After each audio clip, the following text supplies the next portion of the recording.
예배로 함께 모여 하나님을 예배하게 하시고 주님의 말씀을 붙잡고 다시 한번 우리를 구원하신 주님의 은혜와 사랑을 기억하며 나의 삶의 주인이신 주님을 의지하고 붙잡게 하시니 감사합니다. 이 시간 오직 성령의 능력으로만 우리가 말씀을 깨닫고 또한 그 말씀대로 살아갈 수 있사오니 이 시간 우리의 잠자는 영을 깨워주사 우리의 눈과 귀를 열어주사 주님의 말씀을 듣고 또한 그 주님의 말씀에 감복하여 그 말씀에 순종하겠노라고 결단하며 하나님이 기뻐하시는 삶의 예배로 나아가는 귀한 성도님들 되게 하여 주시옵소서. 예수님의 이름으로 기도드립니다. 아멘. 우리 오신 분들 향해서 이렇게 인사했으면 좋겠습니다. 예배 드릴 수 있어서 감사합니다. 이렇게 인사할까요? 예배 드릴 수 있어서 감사합니다. 아멘. 우리 한 번 더 인사할 때 이렇게 인사했으면 좋겠습니다. 예배 드릴 수 있어서 기쁩니다. 예배 드릴 수 있어서 기쁩니다. 아멘. 우리가 함께 모여서 예배할 수 있고 또 함께 모여서 이렇게 찬양할 수 있는 것이 얼마나 감사한 일인지, 단순히 코로나 시대여서가 아니라 여러분, 우리가 하나님의 제단 앞에 모여서 하나님의 임재 가운데로 나아가는 이 예배는 온 선지자들과 제사장들과 왕들이 꿈꾸던 그것입니다. 그리고 우리는 그 꿈을 실제로 그 예수 그리스도의 능력으로 말미암아 누리면서 이 시간 예배하는 것이죠. 오늘도 말씀으로 우리에게 임재하시는 그 하나님의 임재가 여러분들의 영혼 가운데 또한 이 온사랑교회 가운데 가득하기를 주님의 이름으로 축복합니다.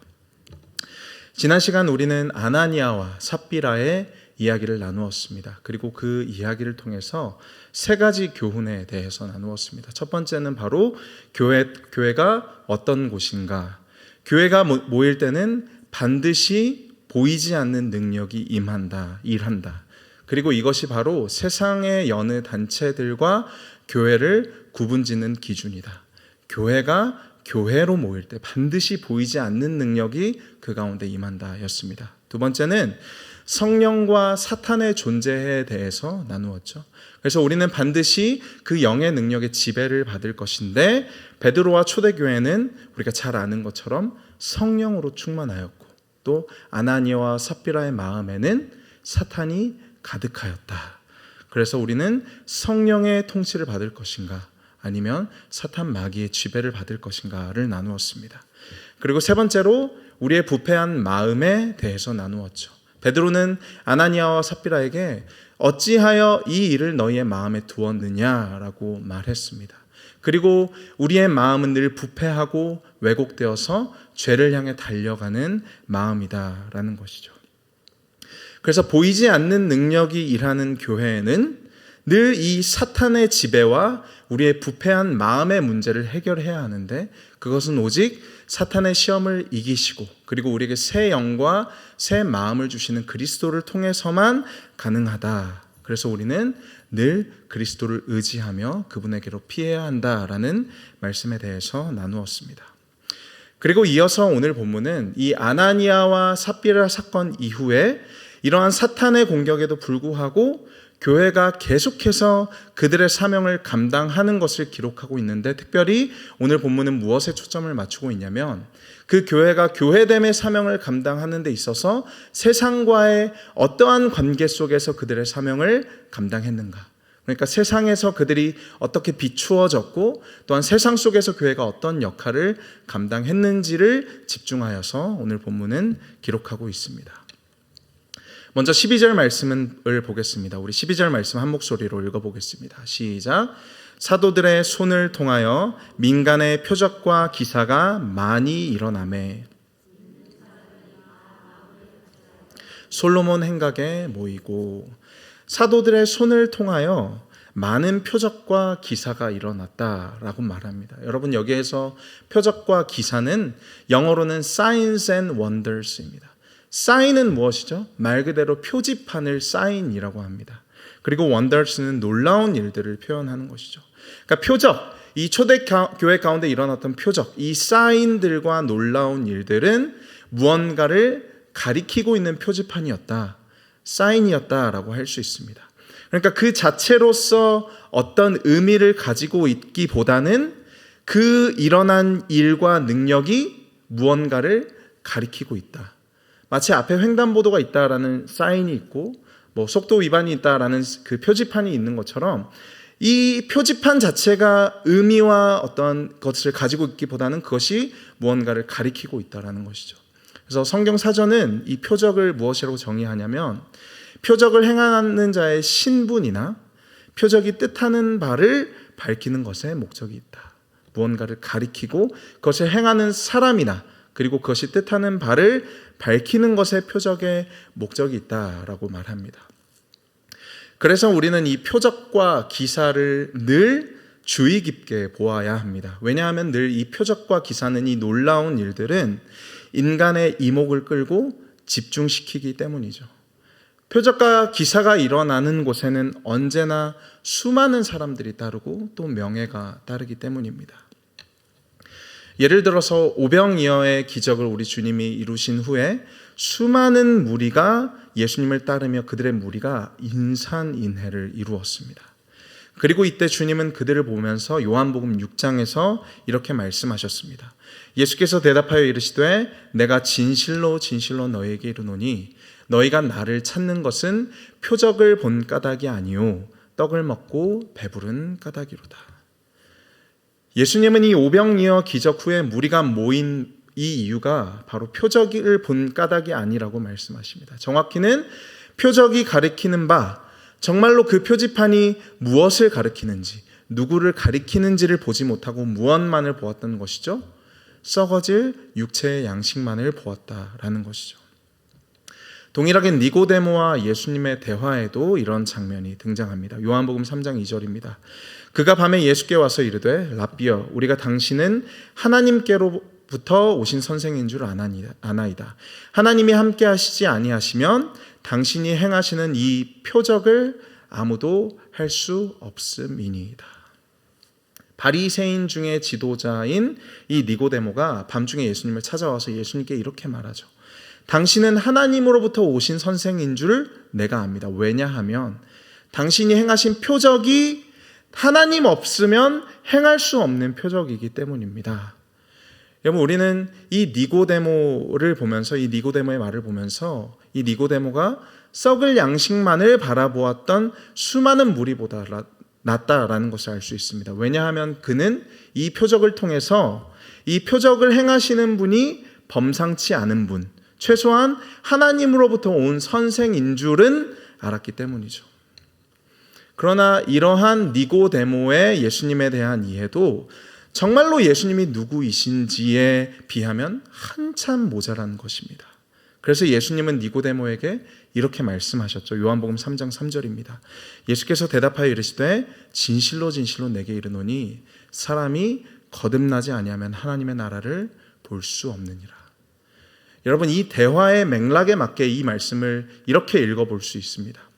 너가 표적을 보고 내가 하나님으로부터 온 선생이라고 하는구나. 그것은 너가 물과 성령으로 다시 태어나지 못했기 때문이다. 너가 물과 성령으로 거듭나지 않으면 결코 내가 누구인지 그리고 하나님의 나라가 무엇인지도 볼 수 없을 것이다. 그러니까 니고데모는 이 표적을 보면서도 예수님이 누구인지를 몰랐고 수많은 무리들은 그 표적을 보면서도 그 표적이 정확히 가리키는 바가 무엇인지를 모르고 오직 예수님이 채워주시는 육체의 양식만을 따랐다라는 것이죠. 그래서 늘 이 표적과 기사가 일어나는 자리에는 그 자체로서 굉장한 파급력과 영향력을 갖지만 동시에 우리는 늘 이 표적과 기사가 가리키는 바 그 본질이 무엇인지를 분명하게 보아야 한다라는 것입니다. 그래서 사도 바울은 표적에 대해서 이렇게 말합니다. 고린도전서 1장 22절부터 23절입니다. 유대인은 표적을 구하고 헬라인은 지혜를 찾으나 유대인은 표적을 구하고 헬라인은 지혜를 구하나 진정한 표적과 지혜는 무엇이냐면 우리는 십자가에 못 박힌 그리스도를 전한다. 여러분, 성경은 늘 이 표적과 기사의 목적이 단 한 가지라고 증언하고 있습니다. 바로 예수 그리스도가 구약에 예언된 메시아이며 우리를 죄와 사망으로부터 건져내실 구원자라는 사실이죠. 여러분, 그런 의미에서 오늘 본문 12절은 사도들을 통해서 민간의 표적과 기사가 일어나고 있다고 말하고 있습니다. 병든 자가 고침을 받고 있고 놀라운 이적과 기사들이 일어났는데 그것이 무엇을 가리키고 있냐면 바로 예수 그리스도가 메시아이시며 우리의 유일한 구원자 되심을 이것을 사실을 드러내고 있다라는 것이죠.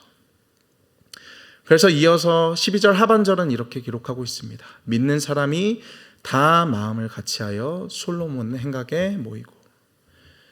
여러분, 사도들의 표적과 기사를 통해서 그리고 그 표적과 기사가 가리키는 바 그리스도가 온전히 증거되었습니다. 그리고 그 결과 믿는 사람들이 마음을 같이하여 다 같이 모였다라는 것입니다. 이들은 우리가 잘 아는 것처럼 솔로몬 행각에서 모여서 함께 말씀을 나누고 또 기도하며 교제했을 것입니다. 이후 사도행전 5장 뒷부분에서 언급되겠지만 여러분, 초대교회가 이 당시에 모여서 함께 교제하고 말씀을 나누는 것이 결코 쉬운 시대가 아니었습니다. 이들을 시기하여서 옥에 가두고자 하는 권력자들이 있었고 수많은 핍박과 방해 세력들이 있었기 때문입니다. 그럼에도 오늘 본문은 이 초대교회가 어떻게 했냐라고 기록하고 있냐면 믿는 사람이 다 마음을 같이하여 모였다. 여러분, 믿는 사람이 마음을 같이하여 모이는 것은 오늘날에도 변하지 않는 교회의 본질입니다. 교회는 핍박 속에서 박해 속에서 늘 그 좁은 길을 걸어갔습니다. 모이기에 힘쓰며 어떠한 상황 속에서도 모이기를 힘쓰고 마음을 같이 했습니다. 여러분, 동일하게 우리도 이 코로나 시대 속에서 온라인이라는 좁은 길을 걸어야 했고 또 다시 온라인이 편안하고 넓은 길이 되었을 때 우리는 현장이라는 좁은 길을 걸어야 할 것입니다. 믿는 사람이 다 마음을 같이하여 모이는 교회, 이것이 우리 이 본문이 가르쳐주고 있는 초대교회의 본질이며 우리가 오늘날도 지켜야 하는 교회의 모범인 줄로 믿습니다. 이어서 13절과 14절 말씀을 보겠습니다. 우리 13절과 14절 말씀 한 목소리로 읽어보겠습니다. 시작. 그 나머지는 감히 그들과 상종하는 사람이 없으나 백성이 칭송하더라. 믿고 주께로 나오는 자가 더 많으니 남녀의 큰 무리더라. 여러분, 놀라운 표적과 기사가 교회의 사도들의 손을 통해서 일어났고 그것은 분명히 그리스도께서 구주 되심을, 메시아 되심을 가리키고 있었습니다. 그리고 이 표적을 보고 감히 그들과 상종하는 사람이 없었다. 여러분, 이것이 어떤 의미일까요? 함부로 그 공동체 가운데 참여하고자 하는 사람이 없었다는 의미입니다. 그러나 반대로 사람들은 칭찬하고 또 칭송했다라고 기록하고 있죠. 그 일어나는 표적과 기사를 바라보며 감히 그들과 상종할 수 없었으나 그 교회의 무리들을 보면서 이 백성들은 칭송하고 또 칭찬했습니다. 그래서 그 두려움을 가지고 주께로 나오는 자가 더 많아지는 것이죠. 여러분, 진정한 표적과 기사, 그러니까 하나님으로부터 일어난 표적과 기사가 일어나는 가운데는 반드시 어떤 결과가 찾아오냐면 그 표적이 반드시 예수 그리스도만을 증거하고 드러내게 됩니다. 그리고 사람들을 그리스도에게로 인도하게 됩니다. 그래서 저는 이 본문을 보면서 특별히 14절의 말씀에서 어떤 부분에 집중하여서 보게 되냐면 믿고 주께로 나오는 자가 더 많더라.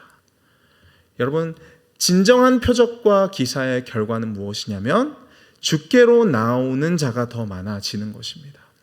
정말로 그 표적과 기사가 하나님으로부터 온 것이라면 사람들은 그 교회의 단순한 교인이 되는 것보다 그리스도인이 되는 것에 더 집중할 것이고, 정말로 그것이 하나님으로부터 온 표적이라면 그들은 교세를 확장하거나 영향력을 키우는 것이 아니라 그 무리들을 주께로 인도한다라는 것이죠.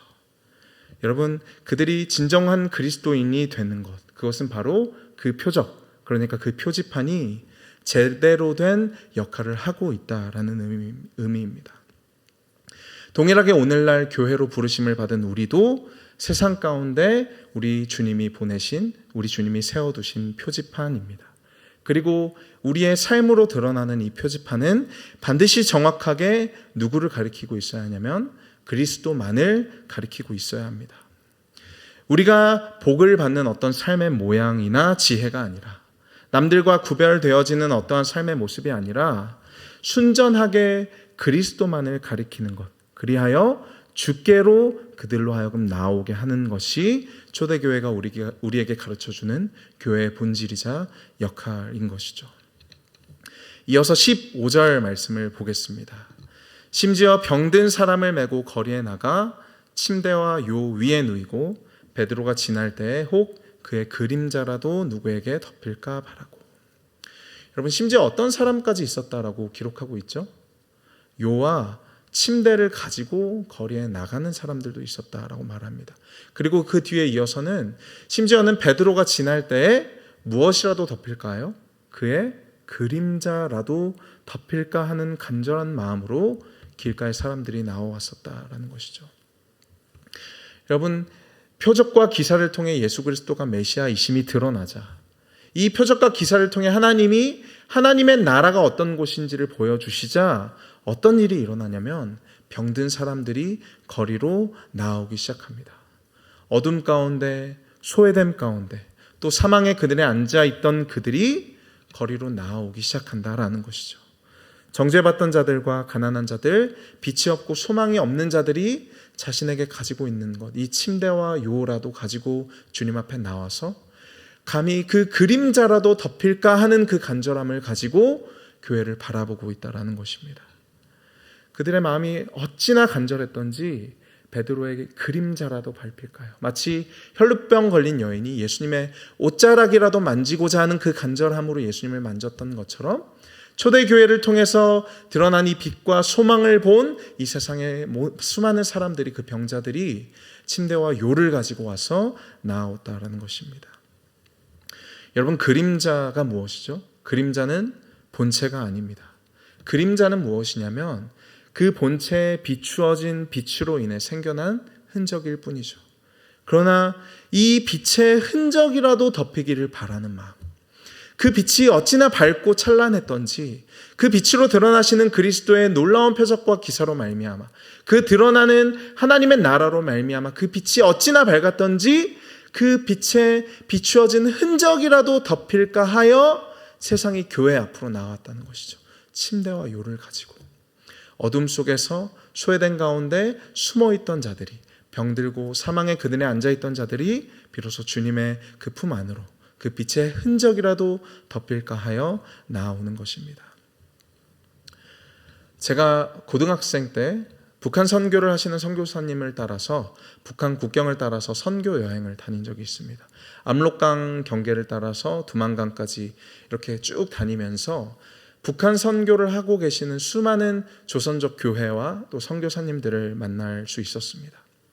그리고 그 교회들에서 탈북민들을 만났는데 그 탈북민 성도님들이 말씀하시기를 탈북을 준비하시는 분들에게 이런 소문이 돈다고 하였습니다. 일단 국경을 넘어가면 십자가가 있는 곳으로 들어가라. 그곳에 가면 먹여주고 입혀주고 또 보호해 준다더라. 여러분, 그리고 제가 그곳에서 만난 그 탈북자분들은 실제로 그렇게 넘어오셔서 그 십자가의 빛을 보고 신앙생활을 시작하신 분들이었습니다. 여러분, 동일하게 우리는 이 세상의 빛으로, 이 세상의 죄와 사망을 피한 자들이 피할 수 있는 유일한 피난처이자 도피처입니다. 그래서 주님은 우리에게 이렇게 말씀하셨습니다. 너희는 세상의 빛이다. 산 위에 있는 동네는 결코 숨겨지지 않는다. 너희가 아무리 감추려고 해도 진실로 너희가 빛으로 드러난다면 산 위에 있는 그 동네는 결코 숨겨지지 않는다라는 것이죠. 여러분, 그러므로 우리는 세상의 빛을 비추이는 자들이어야 합니다. 세상은 여전히 빛을 기다리고 있고 그 빛이 아니라면 그 빛의 흔적인 그림자라도 덮일까 하여서 오늘도 세상의 헛된 것으로부터 소망과 기쁨을 찾아 헤매고 있습니다. 그리고 오직 교회만이 주님의 빛으로 비추일 수 있는 자들이라는 것이죠. 마지막 16절 말씀 보겠습니다. 우리 16절 말씀은 한 목소리로 함께 읽어보겠습니다. 시작. 예루살렘 부근에 수많은 사람들도 모여 병든 사람과 더러운 귀신에게 괴로움 받는 사람을 데리고 와서 다 나음을 얻으리라. 여러분, 어떤 이들이 빛을 보고 나왔냐면 병든 사람과 더러운 귀신에게 괴롭힘을 받는 사람들이 나오고 있습니다. 그리고 오늘 본문은 그들이 나온 그 결론을 무엇이라고 말하고 있죠? 다 나음을 얻으니라. 여러분, 얼마나 좋은 소식입니까? 병든 사람과 더러운 귀신에게 괴로움을 받는 사람이 한 사람도 빠짐없이, 예외 없이, 성경은 정말로 한 사람도 빠짐없이 전부가 나음을 얻었다고 기록하고 있습니다. 침대와 요를 가지고 온 이들, 그 간절함을 가지고 그림자라도 덮일까 하여 어둠에서 빛을 바라며 나온 그들이 다 나음을 얻었습니다. 이 본문, 오늘 이 본문에서 16절에서 모두, 전부를 뜻하는 이 하파스라는 단어는 전부, 절대적으로 모든 사람과 모든 것을 의미합니다. 예외 없는 완벽한 것. 교회는 표적과 기사를 통해 빛이신 그리스도를 증거하였고, 사람들은 그 빛을 보고자 침대와 요를 들고 거리에 나오기까지 사모하며 나왔습니다. 그리고 간절함으로 그 빛을 바라는 자들은 하나도 예외 없이 완전하게 다 나음을 얻었습니다. 그리고 이 교회를 통해서, 이 주님의 빛을 비추는 이 교회를 통해서 세상은 그리스도가 죽음과 부활을 통해 완성하신 하나님의 나라를 미리 맛보는 것이죠. 이것이 바로 오늘 본문이 우리에게 가르쳐주는 세상에서 교회의 역할입니다. 여러분, 저와 여러분은 이미 다 나음을 얻은 자들입니다. 육체의 질병 가운데 있는 분들도 그리스도인인 우리는 이미 다 나음을 얻었습니다. 여러분, 우리의 생은 언젠가 반드시 끝이 납니다. 그래서 오늘 본문에 나온 이 나음을 얻은 자들도 결국에는 그들은 죽어서 땅에 묻혔습니다. 그리고 저와 여러분 모두에게는 그 누구에게도 예외가 없습니다. 그러나 오늘 이 표적과 기사를 통해서 우리는 하나님 나라의 분명한 사실을 깨닫습니다. 바로 저와 여러분은 반드시 다 나음을 얻을 것이라는 사실입니다. 죄로 말미암아 타락한 세상에서 저와 여러분은 누구나 예외 없이 배신과 수치와 괴로움, 외로움과 고독과 고통을 겪지만, 때로는 세상에 나 혼자 덩그러니 내버려진 것 같은 외로움과 내 힘으로 할 수 없는 그 상황 속에서 그 황망함 가운데 눈물 흘리지만, 인생은 반드시 그 터널을 지나가야만 하지만, 그러나 여러분, 그리스도인인 우리에게는 변치 않는 소망이 있는데, 그것은 바로 우리가 다 나음을 얻을 것이라는 사실입니다. 마치 그 고통의 순간이 아무것도 아닌 것처럼 여겨지는 환희와 기쁨의 순간이 올 것입니다. C.S. 루이스는 이것을 무엇이라고 말했냐면, 계속해서 좋아지기만 하는 것. 우리가 천국에 가서 그 하나님의 나라를 누릴 때 그것은 날마다 좋아지기만 할 것이다. 날마다 기쁨이 더해가만 갈 것이다. 여러분, 우리의 이 땅에서의 삶은 살아갈수록 고통과 고난과 슬픔과 눈물이 쌓이는 생애이지만, 하나님 나라에서 우리의 영원한 삶은 날마다 더 좋아지기만 하는 것이죠. 날마다 더 기쁨만이 가득한 것이죠. 마치 책의 표지만을 보고 우리가 그 안에 책의 내용을 모두 다 알 수 없는 것처럼, 우리는 이 교회의 이 내용을 통해 천국을 맛보지만, 우리가 진정으로 맛보게 될 그 천국은 우리가 상상하는 그 어떤 것과도 비교할 수 없는 행복과 기쁨일 것이다, 영광일 것이다 라고 우리 주님이 약속하시는 것입니다. 여러분, 그래서 우리가 이 세상에 드러내야 하는, 보여줘야 하는 영원한 소망은 무엇이냐면, 바로 우리가 이미 다 나음을 얻은 사람답게 살아가는 것입니다. 우리에게 닥치는 고난과 슬픔과 외로움과 고독 속에서 우리의 힘으로 어찌할 수 없는, 세상은 끝이 났다라고 말하는 그 상황 속에서도 우리가 세상에 보여줄 수 있는 소망은 무엇이냐면, 우리가 이미 다 나음을 얻은 사람인 것처럼 행동하는 것이고, 이미 다 나음을 얻은 사람인 것처럼 그 일에 반응하는 것입니다. 여러분, 우리는 분명히 알고 있습니다.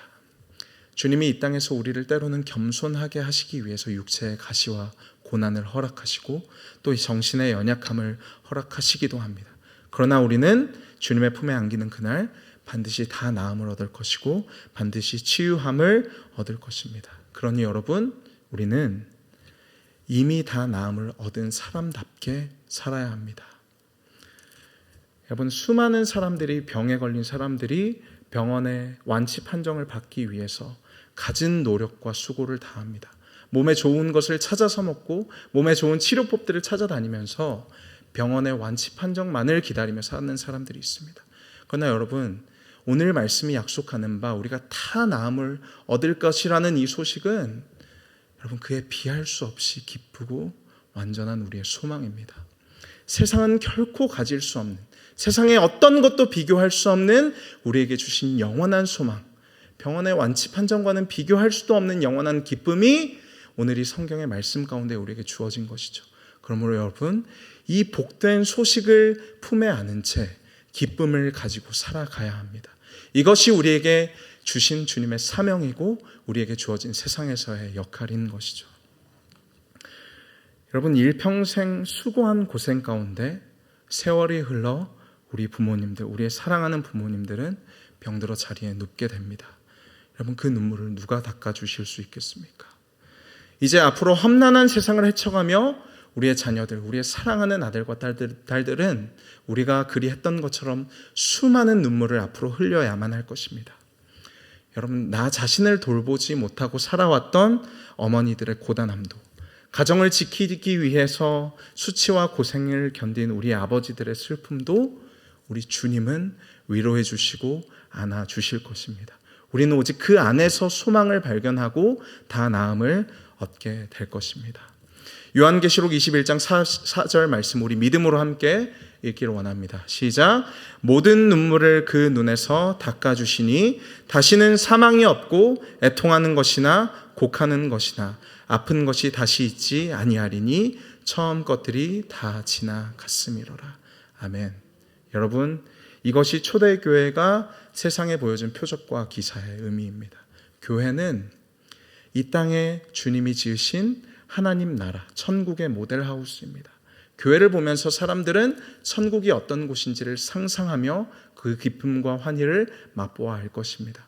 그래서 우리는 보이지 않지만 우리에게 주신 영원한 소망, 보이지 않지만 우리에게 믿음으로 주신 바 이 영원한 소망을 붙잡고 이 표적과 지혜가 가리키는 바 우리의 소망 대신 예수 그리스도만을 붙잡고 살아가야 할 것입니다. 세상이 이 빛을 보고 나와서 모든 병든 것과 모든 더러운 귀신에게 괴로움 받는 것으로부터 우리를 통해 다 나음을 얻게 될 것입니다. 오직 우리에게 맡겨진 바 사명을 다하시고 이 표적과 지혜, 오직 십자가에 못 박히신 그리스도만을 증거하시며 그분을 통해 우리에게 임한 하나님의 나라를 소망하며 이 소망을 가지고 세상을 품고 세상을 사랑하시며 세상의 빛과 소금의 역할을 감당하신 여러분들 되시기를 주님의 이름으로 축복합니다. 기도하겠습니다. 하나님, 죄로 말미암아 모든 질병과 죽음이 들어온 이 세상에서 우리를 버리지 않으시고 그 독생자 예수 그리스도를 보내주사 우리로 하나님의 나라의 영원한 유업을 주심을 감사합니다. 하나님, 우리가 바라는 것은 오늘 본문의 말씀과 같은 놀라운 치유의 역사가 질병 중에 고통하고 있는 우리의 형제 자매들에게 임하기를 소망합니다. 그리고 그 놀라운 표적과 기사를 통해 우리 교회 가운데 예수 그리스도만이 영광 받으시고 드러나게 되기를 소망합니다. 우리가 말씀과 같이 다 나음을 얻게 하여 주시옵소서. 그러나 우리 중에는 먼저 하나님의 품에 안긴 형제와 자매들도 있습니다. 그리고 사랑하는 가족을 잃고 슬픔 중에 놓인 이들도 있습니다. 하나님, 그들을 주님의 손으로 덮어주사 하나님의 나라에서는 모든 육체와 모든 영의 질병이 나음을 받았음을 믿게 하시고 남은 의리도 오직 주님만이 우리를 고치시고 살리시는 분이심을 세상 가운데 증거하는 사명 끝까지 감당할 수 있게 하여 주시옵소서. 마음을 같이하여 모이는 교회 되게 하시고 지역사회에 칭송받는 교회 되게 하시고 어둠 가운데 빛을 비추이는 교회 되게 하여 주시옵소서. 예수님의 이름으로 기도드립니다. 아멘.